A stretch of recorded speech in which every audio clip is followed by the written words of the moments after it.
ભારે વરસાદ દરમિયાન અમદાવાદના નહેરુનગર 4 રસ્તા પર આવેલ ઓજસ એપાર્ટમેન્ટમાં જર્જરિત ફ્લેટની બાલ્કની ધડાકાભેર તૂટી પડી.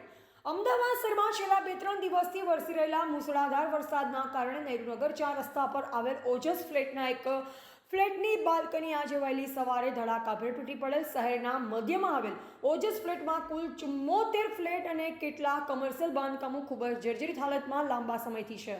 ઓજસ ફ્લેટના સભ્યો દ્વારા સમગ્ર સોસાયટી રીડેવલપમેન્ટની કાર્યવાહી લાંબા સમયથી કરવામાં આવેલ અને પ્રવર્તમાન નિયમ મુજબ 75-25ના રેશિયામાં 75% સભ્યો રીડેવલપમેન્ટની તરફેણમાં છે, પરંતુ કેટલાક ગેરકાયદેસર કમર્શિયલ બાંધકામ કરી બેઠેલા લોકો આ રીડેવલપમેન્ટમાં સામેલ નહીં થવાના કારણે તેઓ સામે હાઈકોર્ટમાં પિટિશન કરવામાં આવેલ છે, જેમાં લાંબા સમયથી સુનાવણી રહેલ નથી. તેમજ અમદાવાદ મ્યુનિસિપલ કોર્પોરેશન દ્વારા પણ આ અંગે કોઈ પગલાં ભરવામાં આવેલ નથી.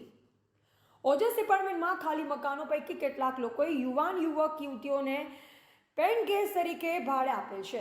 જો સત્તાવાળાઓ દ્વારા તાકીદે કોઈ કાર્યવાહી કરવામાં નહીં આવે તો કોઈ મોટી દુર્ઘટના સર્જાવાની ભીતિ સેવાઈ રહી હોવાની ચિંતા હાલ ઓજસ એપાર્ટમેન્ટમાં વસવાટ કરી રહેલ સભ્યો દ્વારા વ્યક્ત કરવામાં આવેલ છે. રિપોર્ટર વિજય ઠક્કર, અમદાવાદ.